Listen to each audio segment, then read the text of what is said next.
Welcome, everyone. Welcome. Good morning. Morning.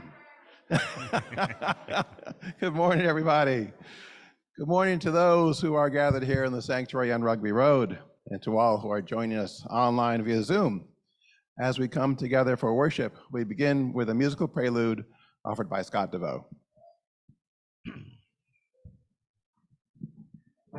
Good morning or evening, friends. It's your friendly announcer.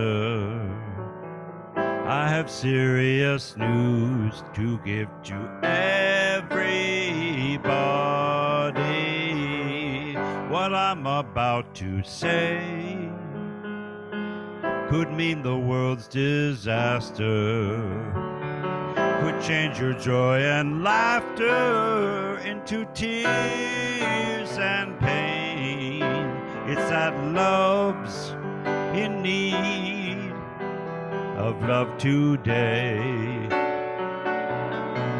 Don't blame, send yours in right away. Hate's gone round, breaking many hearts. Stop it, please, before it's gone too far.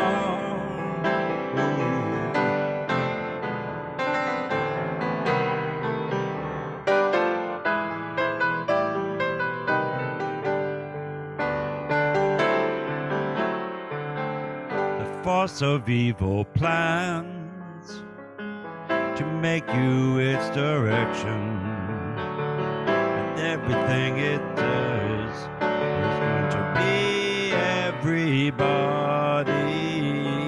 We all must take precautionary measures. If love and peace you treasure, then you hear me when I say that love's in need of love today. Don't delay, send yours in right away. Hate's gone round, it's tried to break my heart. Stop it, please, before it's gone too far. Don't you know that love's in need of love today? Don't delay, send yours in right away. Hate's gone round, it's trying to break our hearts. Stop it, please, before it's gone too far. Love's in need of love today.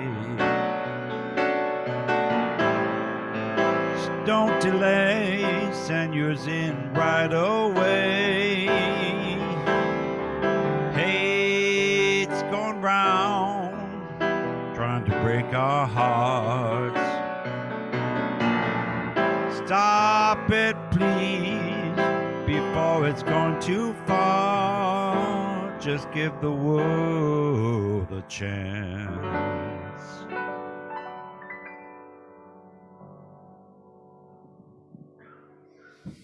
Thank you so much for that, Scott, one of my favorite Stevie Wonder songs.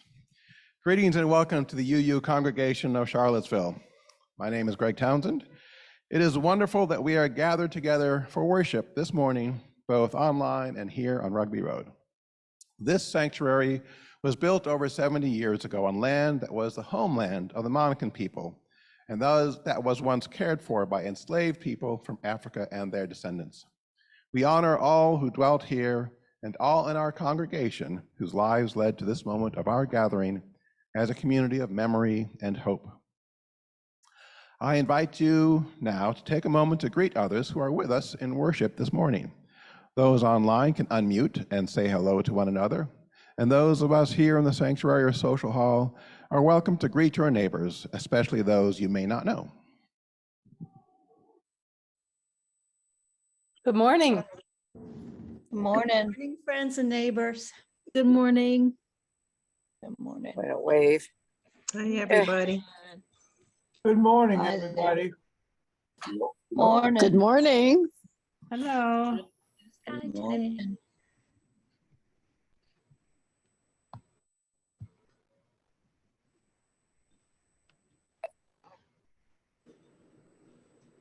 Oh, good morning again.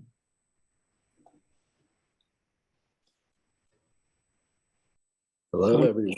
I'm on my phone this morning. It's a little tricky seeing you all, but That Wayne? glad to be here. Yeah, glad to be here.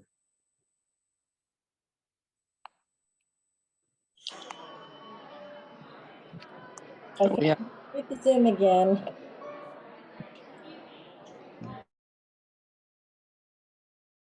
Station this morning.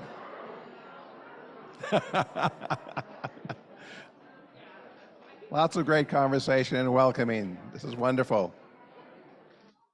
It is good to be together. We welcome those who are new to our congregation and invite you to join us for fellowship after the service. Feel free to use one of our red coffee mugs, which are for newcomers to our congregation. We continue to ask that everyone in the sanctuary and throughout the building keep your high-quality N95 or KN95 mask in place, covering both your nose and mouth. If you don't have a face mask with you, we have extras available. When you're in the social hall, you may remove your mask while actively eating or drinking. We ask those not actively eating or drinking to please keep your masks on. We see the continued wearing of face masks while indoors as an act of kindness that keeps everyone, especially those most at risk, as safe as possible while we continue to navigate life during the ongoing pandemic and flu and RSV season. Hand sanitizer is provided in pews, which we invite you to use as needed. In addition to the sanctuary, seating is available in the social hall where you can watch a live stream of the service. Everyone is welcome in the sanctuary, but if you need a roomier space, the social hall can be a good option. Please do whatever you need to feel comfortable as we worship together. Many thanks to all the folks helping us share worship both here and online. Our on-site greeters, ushers, and hospitality and logistics team, and special thanks to our AV Tech team, Rachel Buckland and Sean Scally, supporting the dual platform worship both online and here on Rugby Road. Our thanks to our Director of Music, Scott Deveaux, for sharing his musical gifts, and I am pleased to be weaving this morning's worship with Reverend Tim. Now here to greet you from your Board of Trustees is Kay Frazier.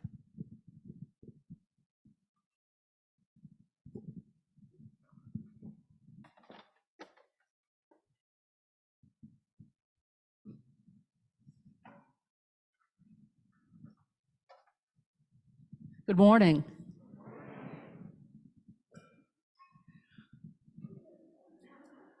I'm waiting for a slide to come up. My name is Kay Frazier.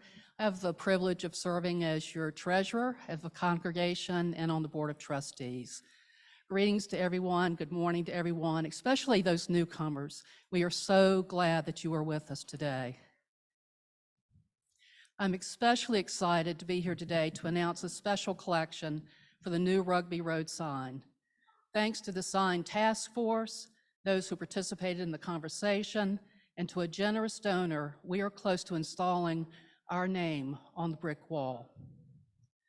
This quote is attributed to Dr. Maya Angelou. When people show you who they are, believe them. I'll say that again. When people show you who they are, believe them. I keep this quote close at hand to remind me of the importance of one's words and actions. And lately, I'm seeing the word people as plural, as in a people, as in our congregation. The sign on Rugby Road is our face to the community. Let's seize this opportunity to show who we are. Later in our service, as part of our giving today, you will have the opportunity to contribute to this worthy project. Our congregation has received a generous matching contribution of $2,500 towards the $5,000 estimated cost of this project. Your small gift today and through January can make a difference in meeting the match in bringing this project to fruition. In celebration of our name, let's show everyone who we are, the Unitarian Universalist Congregation of Charlottesville. Thanks to everyone for your continued stewardship of our congregation. I will be in the social hall just to say hello, to answer any questions. It is so good to be with you today. Thank you.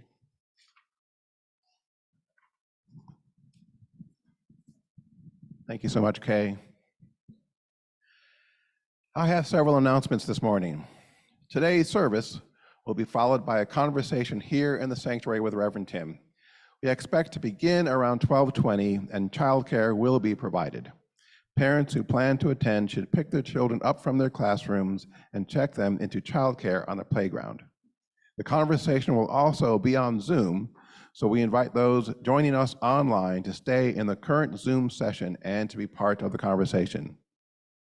Next Sunday, we will welcome Pastor Lehman Bates from Ebenezer Baptist Church as our guest preacher. Pastor Bates is exchanging pulpits with Reverend Tim, who will be preaching that morning at Ebenezer Baptist. Please join us for this special service and be sure to congratulate Pastor Bates as he and his congregation celebrate 17 years of his ministry. I'd now like to invite our Director of Music, Scott Deveaux, to share an announcement.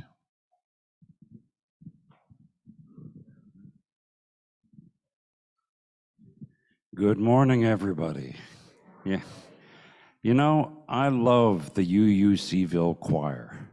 I assume you guys do too. It's a great group of people. It's just a fabulous group of singers who have been, I've been singing with them now for, over 30 years.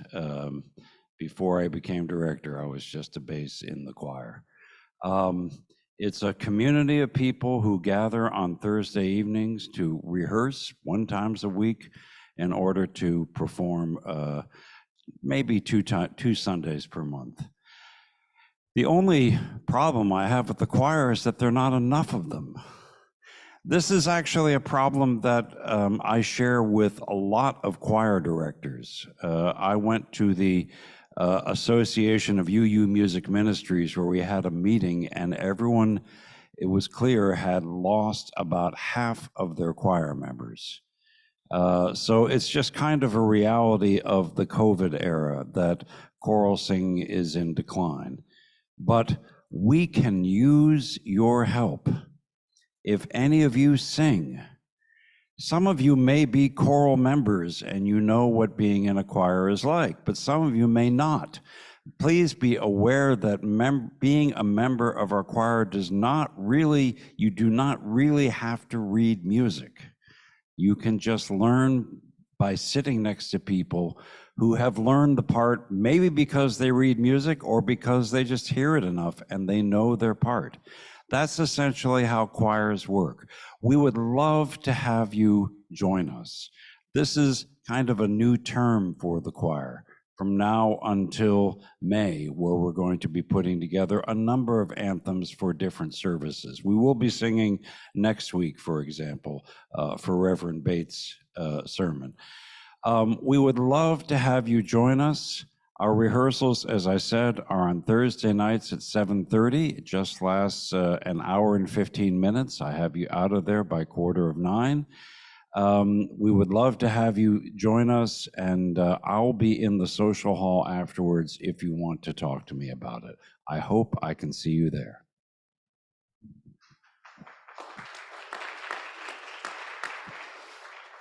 Thank you, Scott. And now let us center ourselves for worship. Yes. Good morning, everyone. Good to see you. Good to see so many wonderful folks here today. Today, when we gather to remember and be inspired by the life and ministry of the remarkable Dr. Martin Luther King, Jr. I created our call to worship this morning, drawing from some of Dr. King's powerful words, and it's called Let Us Remember. Let us remember that injustice anywhere is a threat to justice everywhere. Let us remember that we are caught in a network of mutuality tied by a single garment of destiny, and that what affects one affects all. And let us remember that darkness cannot drive out darkness. Only light can do that. And that hatred cannot drive out hatred. Only love can do that. On this very, very special day, come, let us worship together. Now invite Cindy Dent to come and light our chalice.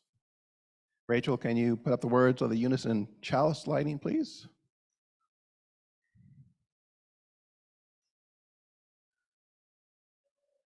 We gather this hour as people of faith, with joys and sorrows, gifts and needs. We light this beacon of hope, sign of our quest for truth and meaning. In celebration of the life we share together. You're willing and able, do the hand motions. We light this chalice to celebrate Unitarian Universalism. This is a church. This is a church. This is a church of loving hearts.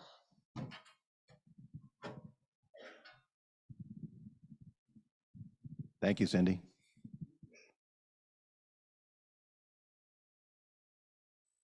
So, I would now like to, in a minute, Scott is going to lead us in a very uplifting song, which you'll get a kick out of that when you see the title. It's about hold everybody up. But before he does that, I'd like to invite the kids to come on down front and have a seat down here on the red carpet and join and help Scott lead us in this wonderful, wonderful song. So come on down. Are you playing the cajon today?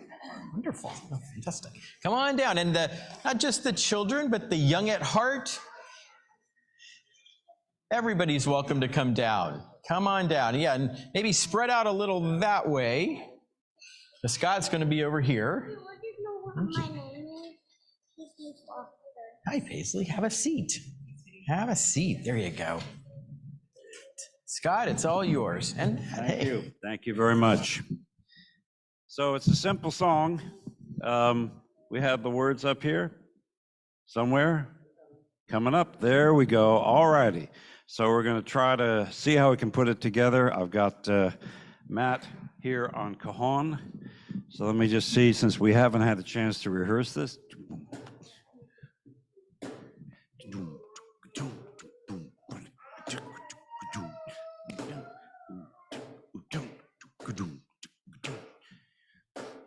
We got to hold everybody. We got to hold everybody up. We got to hold everybody. We got to hold everybody up. We got to hold everybody. We got to hold everybody up. We got to hold everybody. We got to hold everybody up. Hold everybody up, up, up. Hold everybody up, up, up. Hold everybody up, up, up. Hold everybody up. We got to hold everybody. We got to hold everybody up. We got to hold everybody. We got to hold everybody up. We got to hold everybody. We got to hold everybody up. We got to hold everybody. We got to hold everybody up. Hold everybody up, up, up. Hold everybody up, up, up. Hold everybody up, up, up. Hold everybody up. You got to hold everybody. Got to hold everybody up. We got to hold everybody.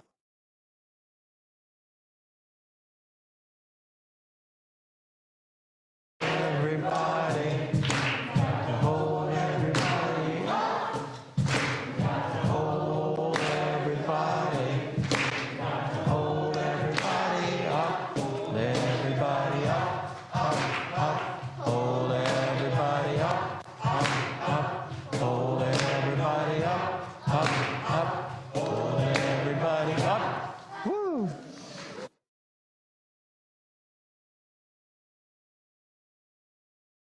Wonderful. Thank you, Scott, and thank you, Matt, so much for being here and playing the cajon. We so appreciate it.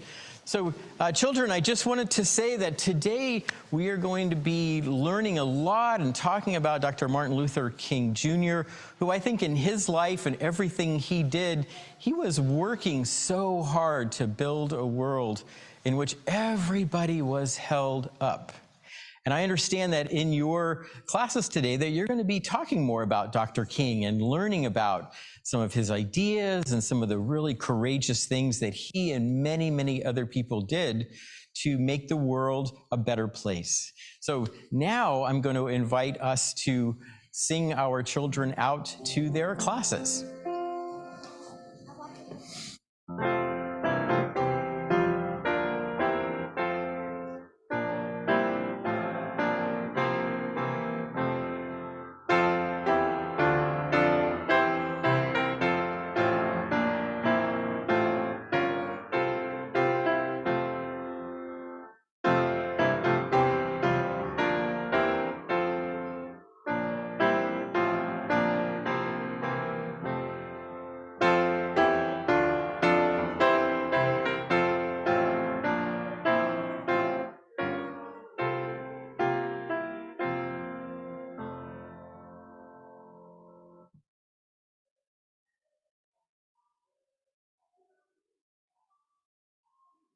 I'm going to have a couple of readings this morning. The first reading is called Why We Wait by Dr. Martin Luther King Jr. For years now, I have heard the words wait, but this wait has almost always meant never. I guess it's easy for those who have never felt the stinging darts of racism to simply say, wait. But when you have seen hate-filled people curse, kick, brutalize, and even kill your brothers and sisters with impunity, when you see the vast majority of your people smothering in an airtight cage of poverty in the midst of an affluent society, when you suddenly find your tongue twisted and your speech stammering as you seek to explain to your 6-year-old daughter why she can't go to the public because it's closed.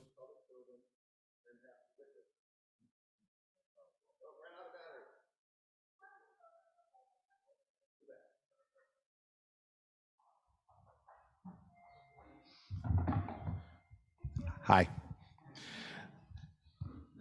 And you seek stammering to explain to your 6-year-old daughter why she can't go to the public amusement park because it is closed to colored children, and then have to witness the depressing clouds of inferiority begin to form in her little mental sky. When you're haunted by the fact that because of the color of your skin, you never know quite what to expect next, and are plagued with inner fears and outer resentments. When you are forever fighting a degenerating sense of nobodiness. When you have experienced all of this, then you will understand why we find it difficult to wait.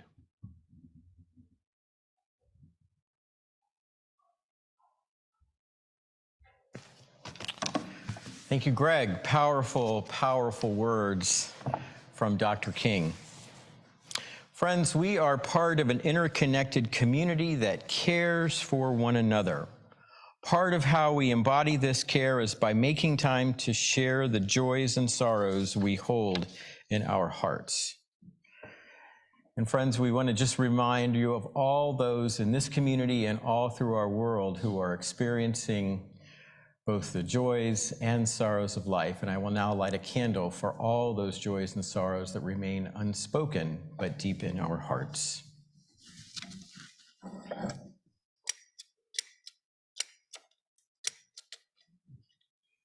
Here we go.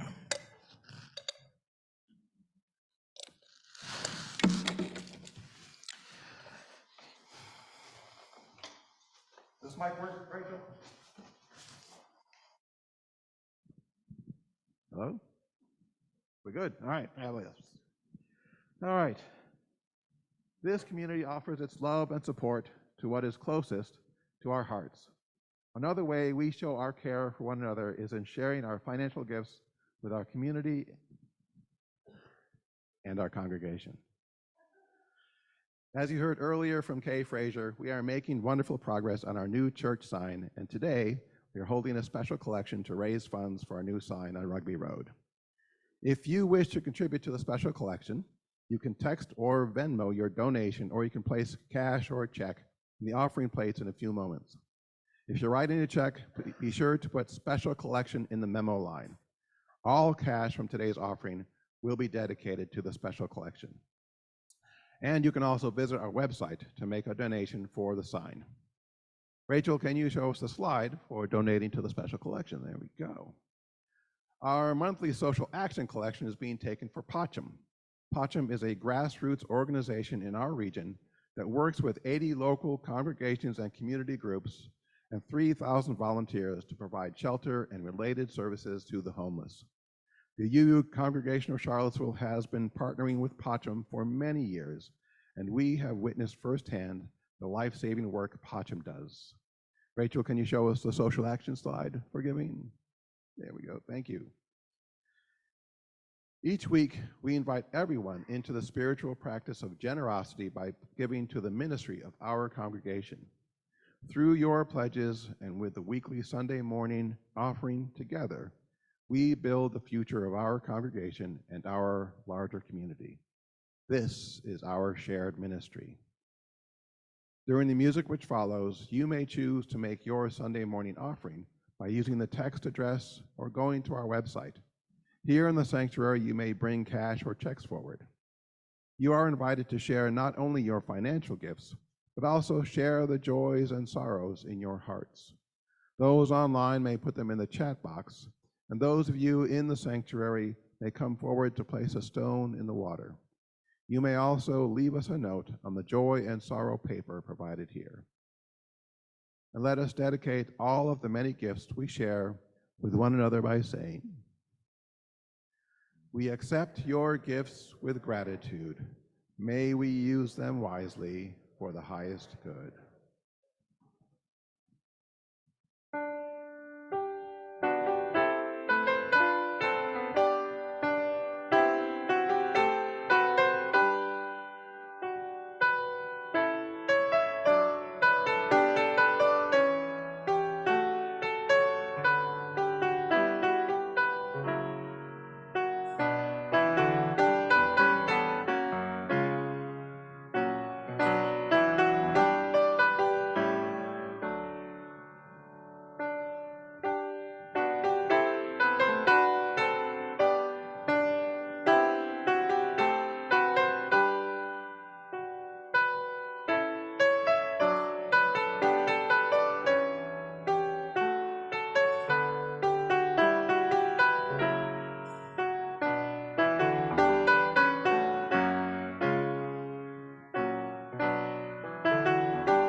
Our second reading this morning is taken from The Fire Next Time by James Baldwin, and is called Letter to My Nephew.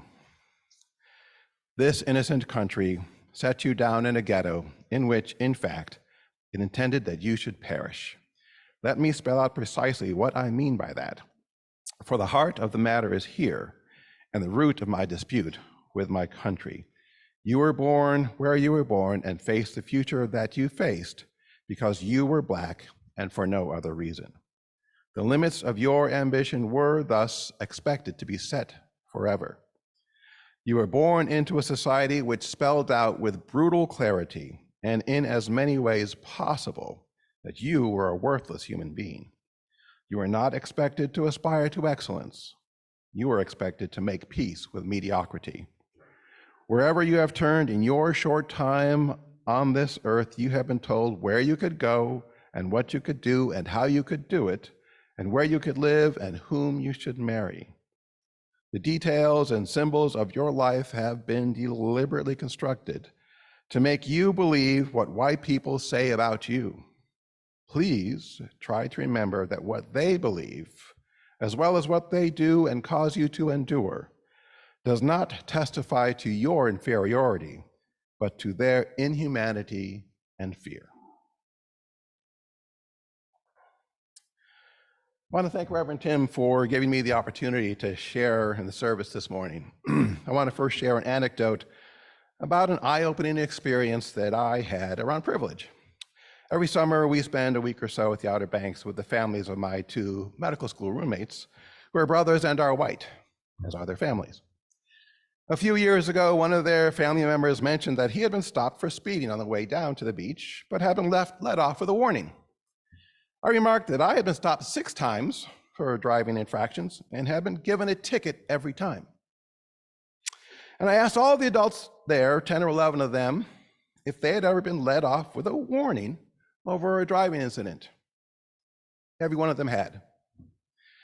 That in itself was somewhat disturbing, but what really struck me was that none of them had questioned whether everybody got the same treatment.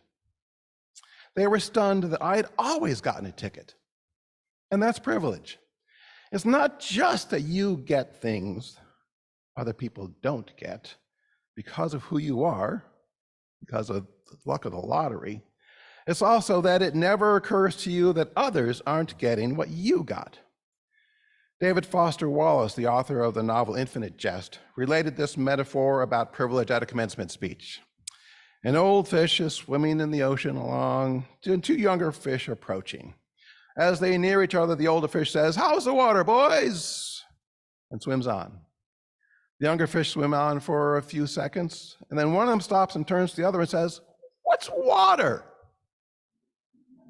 Privilege is the ocean that buoys us, some of us, up, allows us to glide gracefully through life without our knowledge of its existence. I turn now to another water analogy, that of a fast-flowing river.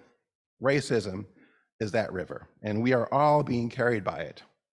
It surrounds us, penetrates us, pervades everything that we do. It's sort of like the Force from Star Wars, carrying us along as it rushes toward the ocean of privilege. Some have no trouble navigating the river. Some are dashed on the rocks or drowned. Racists spend their time channeling water from streams into the river to increase its flow. To be non-racist, like the many of us who believe sincerely that we are not racist and say sincerely and with truth, "I'm not racist," is to simply float along with the current, secure in the knowledge that we aren't doing anything to make the river swell its banks, and trusting that eventually the source will dry up. To be anti-racist is to spend one's time swimming upstream, trying to dam the river or to divert its flow so that its effects are no longer felt. I have become convinced over the last year or two that in my practice of medicine, I need to be anti-racist if I want to make an impact on the innumerable health disparities that are related to race. And the hard part for many people to accept about being anti-racist is summed up by this quote from the historian Ibram X. Kendi. "The only remedy to racist discrimination is anti-racist discrimination. The only remedy to past discrimination is present discrimination. The only remedy to present discrimination is future discrimination. I will tell you right now that race-neutral policies in healthcare, and medical education, medical research are failing in their goal to level the playing field, because everything that we do is touched by centuries of racism that is embedded in all of our laws, policies, systems, behaviors, and institutions. If I really want to remedy racially related discrimination in healthcare, then I am obligated to act in a way that explicitly buoys up those who have been discriminated against and have missed out on wearing the invisible backpack of privilege. I'll leave you with one last quote that I was introduced to recently and really resonates with me, from Aboriginal Australian activist by way of Lilla Watson. If you have come here to help me, you're wasting your time. But if you have come because your liberation is bound up with mine, then let us work together. Interestingly, as I was preparing today's YOUU session, I came across this quote from Martin Luther King's I Have a Dream speech. Many of our white brothers, as evidenced by their presence here today, have come to realize that their destiny is tied up with our destiny. They have come to realize that their freedom is inextricably bound to our freedom. We cannot walk alone, because none of us are free unless all of us are free. None of us are safe unless all of us are safe. None of us are healthy unless all of us are healthy. And none of us can truly fulfill our dreams unless all of us can. Thank you.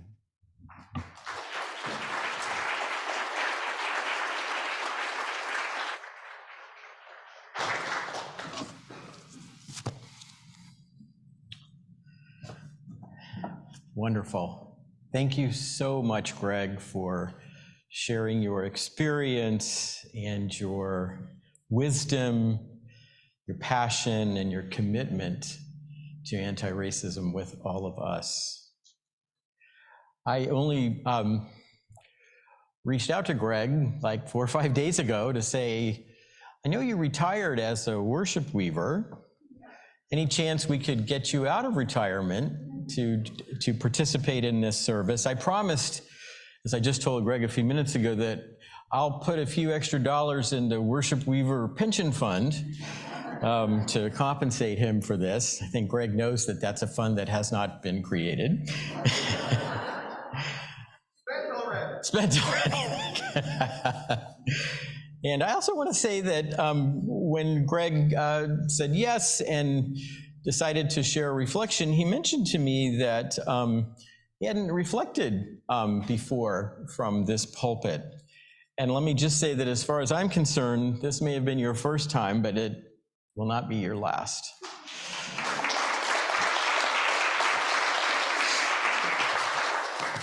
By the way, can everybody hear me okay? Anybody having any trouble? Christine's giving a little shakiness in the back. I don't know.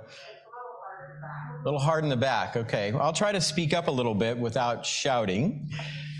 So let me just begin by saying that I'm hearing a little background. Should I just stop using this and use the pulpit? Would that be better, Rachel? Okay. How's that?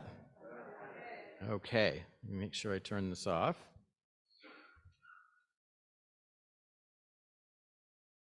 There we go. Okay, now here I am. So let me just begin by saying that for all of my life, I have been floating, swimming along in that ocean of privilege and racism that Greg just talked about.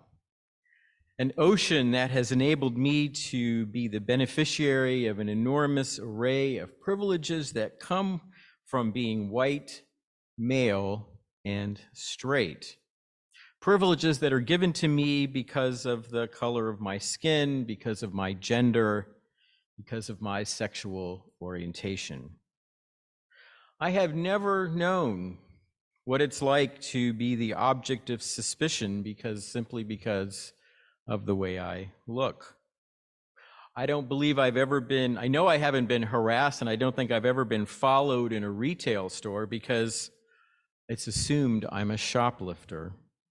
As a teenager, I was never followed by a armed crime watch volunteer simply because I was passing through his neighborhood. And I've never been profiled by law enforcement. In fact, during my few encounters with the police, I have always been treated with the utmost courtesy and respect.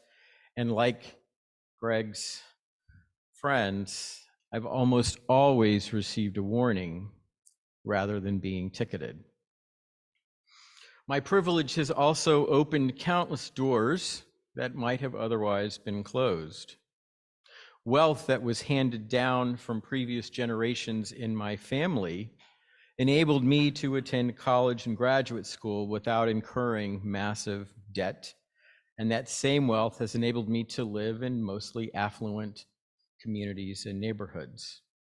When Carol and I have rented or purchased homes, we've never been steered away from certain towns or neighborhoods, and we've certainly never been subjected to predatory lending practices.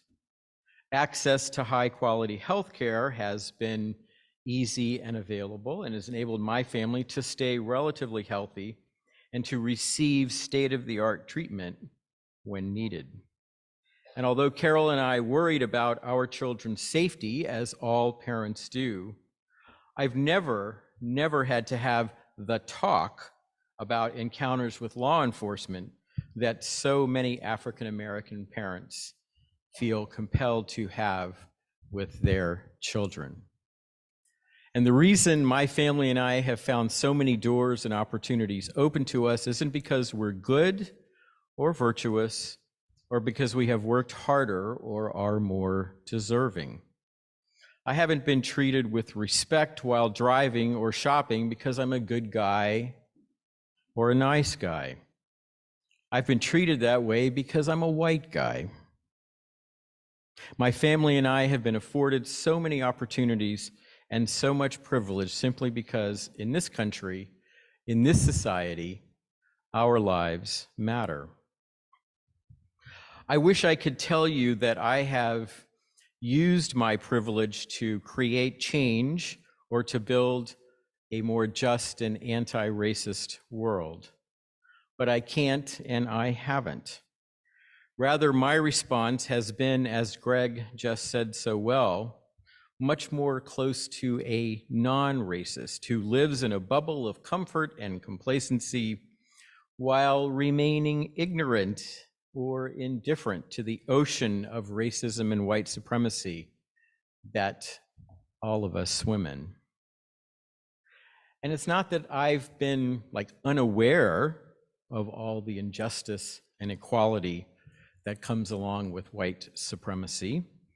I've known, and I certainly read the media and read articles about disparities and such, and I know I've been aware for many, many decades that in virtually every statistical indicator of opportunity and well-being, employment, wealth, poverty, homelessness, access to healthcare, quality education, and so on, Black and brown citizens have far fewer opportunities and resources than white Americans.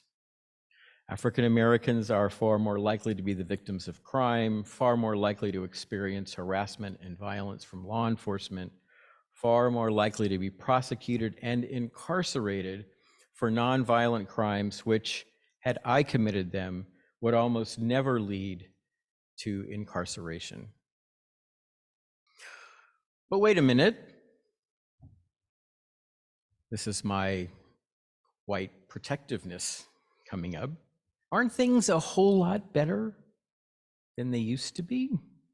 I mean, isn't the kind of racism and inhumanity that made slavery and segregation both possible and morally acceptable a thing of the past? I mean, the words we heard from Martin Luther King Jr. and James Baldwin were written in the 1960s. That was that world. This is a much better and more just world. That response and that argument have been, for most of my life, my argument and my rationalization. But slowly, too slowly, I have begun to wake up to the world as it is, not as I'd like to believe it is, to make me feel comfortable. A two-tiered world of privilege for me and injustice and inequality for so many others.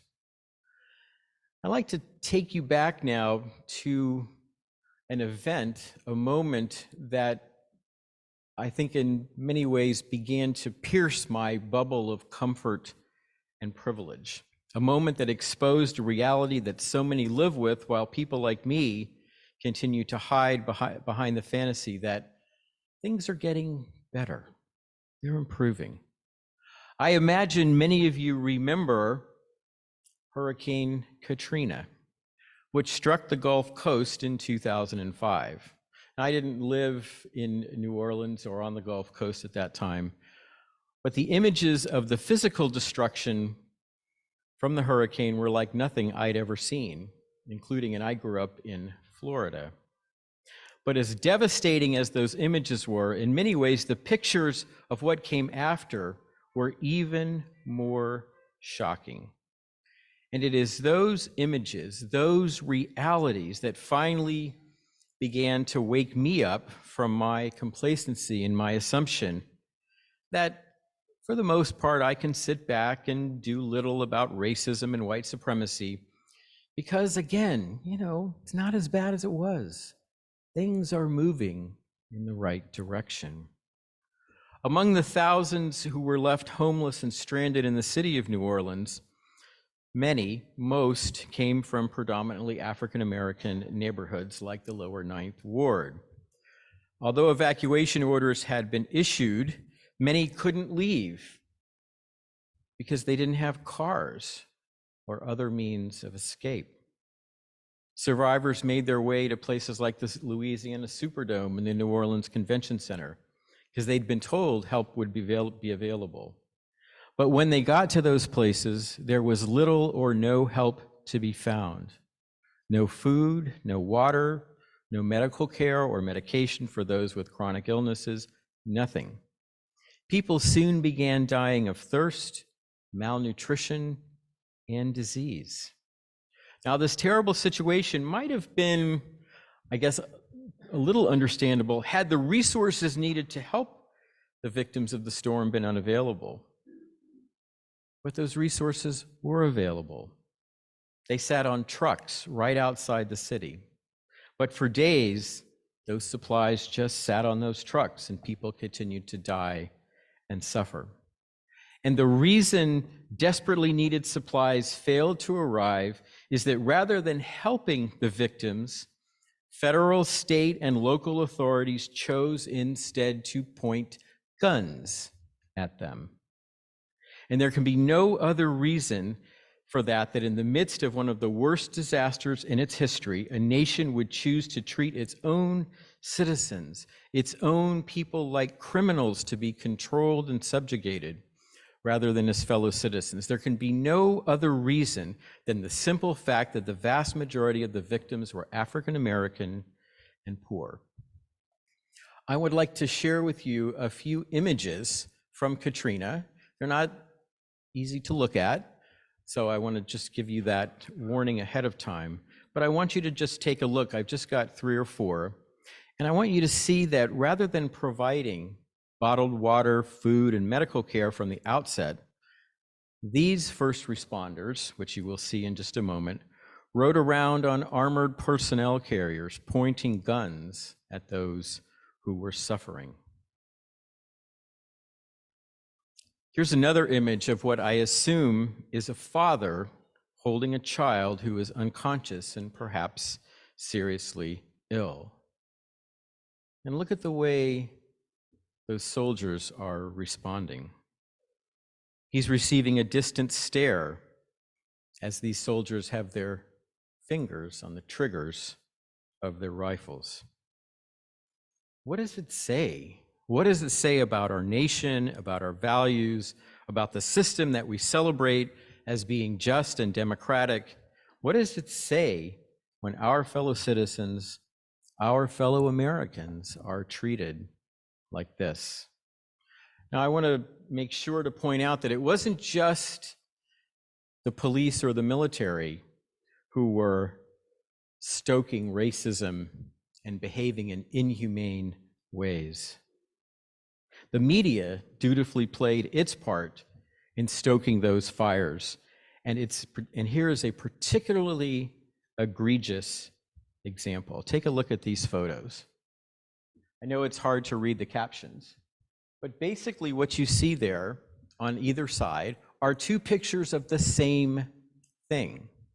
Victims of the storm carrying items that they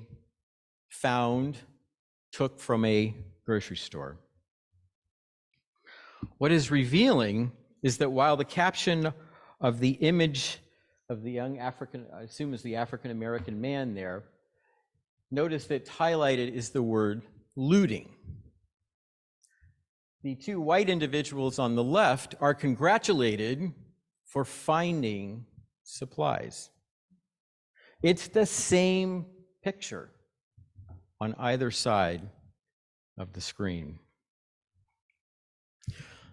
Now, of course, it shouldn't have taken these images and the image you saw earlier to wake me up to the fact that racism and white supremacy remain prevalent. Long before Katrina destroyed the Gulf Coast, I kept my eyes largely closed to the horrible implications and outcomes of the so-called war on drugs that was used to incarcerate a whole generation of African American men. I sloughed off the insidious ways politicians and the news media and talk radio castigated poverty-stricken Black and brown Americans, using terms like welfare queens and cheats in order to stoke white resentment and justify massive cuts in public assistance. The evidence was all there, all around, but it took those images to finally wake me up. And that's the racism that we see today. It's a racism, yes, of people who are bigoted and prejudiced, but it's also a racism that's institutionalized, that's woven into the structure of our society. The problem during Katrina wasn't just a few bad apples among law enforcement or the military.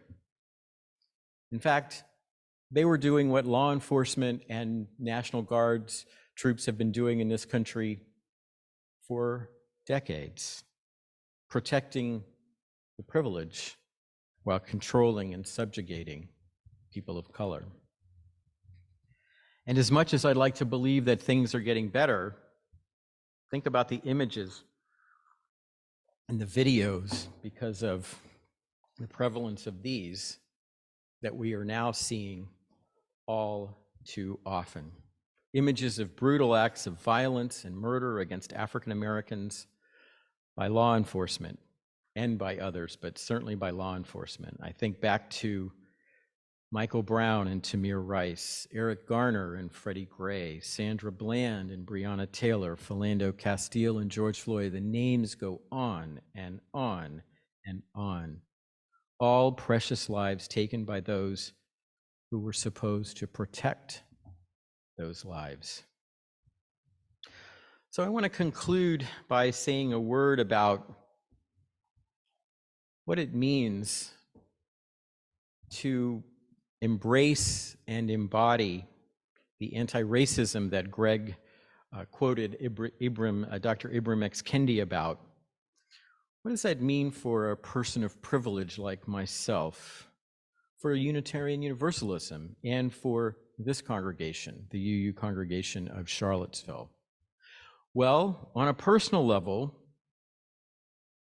even though I'm starting to wake up, when I consider all that I have gained from a system that honors my life while harming and diminishing the lives of so many of my fellow citizens, I still can feel uncomfortable, maybe even guilty.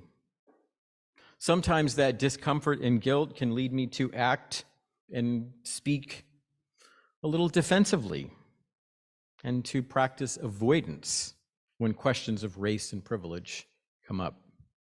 There's a term for this defensiveness and avoidance. You may have heard it or read about it, white fragility. I've got it. I've got it. But you know, the longer I feel that discomfort and experience my own white fragility, the more I try to see it as trying to teach me something important about myself and the world. You know, there's a famous quote from the great Rabbi Abraham Joshua Heschel, who I quote in many of my sermons, who was a close friend and colleague of Dr. King's, that keeps coming back to me in moments like this. Heschel said, "In a free society, some are guilty, but all are responsible." And that's the lesson that I'm taking from my own privilege. Not to stop at guilt, which often leads to avoidance and defensiveness, but instead make the journey to a sense of responsibility. Responsibility for dismantling a system that has benefited me while harming so many. And that's what I mean by the title of today's service, The Responsibility of Privilege.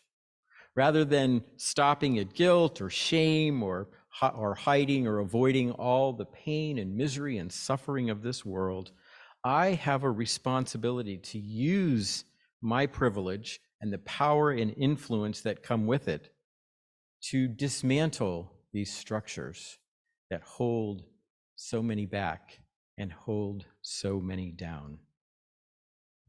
And I believe that responsibility to build a world of justice and equality for all, that must be at the center of Unitarian Universalism. We are a religion that affirms the dignity and worth of all people, not just white people.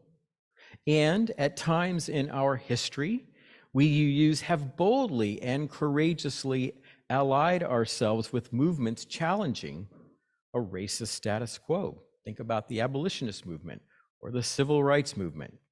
But those times when we have been allies for justice have too often been followed by inaction, complacency, and even sometimes backlash within our denomination and our congregations. Rather than building on the history that we are justifiably proud of, Unitarian Universalists have sometimes found it easier to return to the comfort of our predominantly white congregations and to avoid the difficult and sometimes uncomfortable work of confronting racism and white supremacy in our nation, in our communities, and yes, in Unitarian Universalism.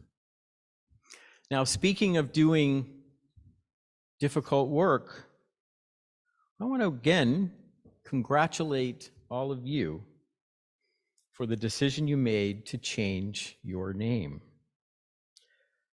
I know that decision wasn't easy, and it had been in the system, in the ocean of UUCville for a number of years, but you did it.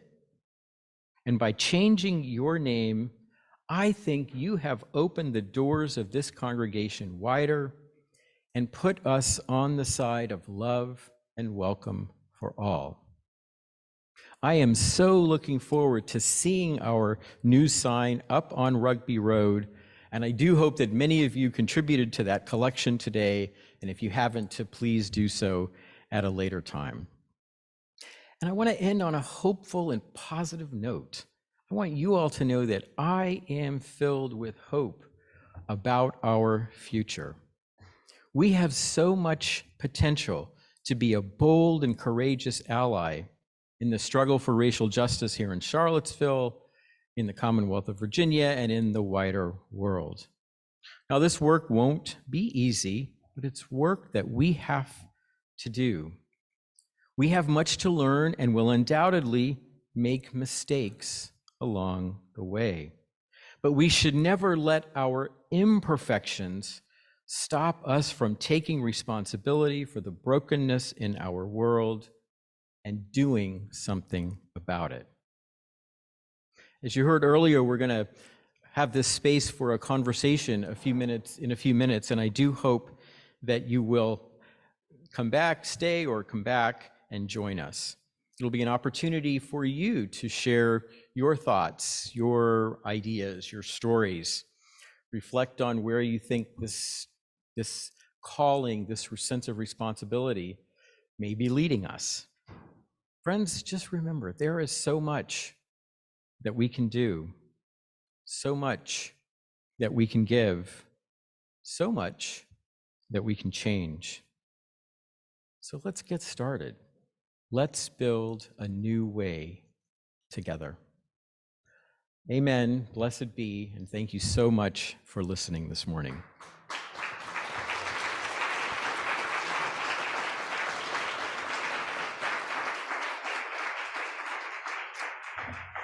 And speaking of building a new way, I hope you like that segue. That's what we're going to sing next. So I invite you now to rise in body or spirit. We're going to sing hymn number 1017, which is in the teal hymnal, but the words will be up on the screen, Building a New Way. Please rise.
Beautiful, beautiful, beautiful. So just a reminder, we're going to start the conversation probably in about 10 or so minutes. If you have kids and your parents who want to stay for the conversation, go get your kids out of their classrooms and take them to the playground, check them in for childcare. Feel free to run, grab a cup of coffee, or do whatever you need to do. We do ask everybody to mask here in the sanctuary when you come back in, so please do continue to observe those policies. For our benediction this morning, I'd like you to remain standing. Rachel actually put the words up on the screen, so they are from the great African-American scholar, activist, and freedom fighter, W.E.B. Du Bois, and I wonder if we could just say them together. Now is the accepted time, not tomorrow, not some convenient season. It is today that our best work can be done, and not some future day or future year. It is today that we fit ourselves for the greater usefulness of tomorrow. Amen. Blessed be. I hope to see many of you back here in a few minutes. And thank you so much for joining us today. And thank you, Greg Townsend, for your powerful, powerful work. Go in peace.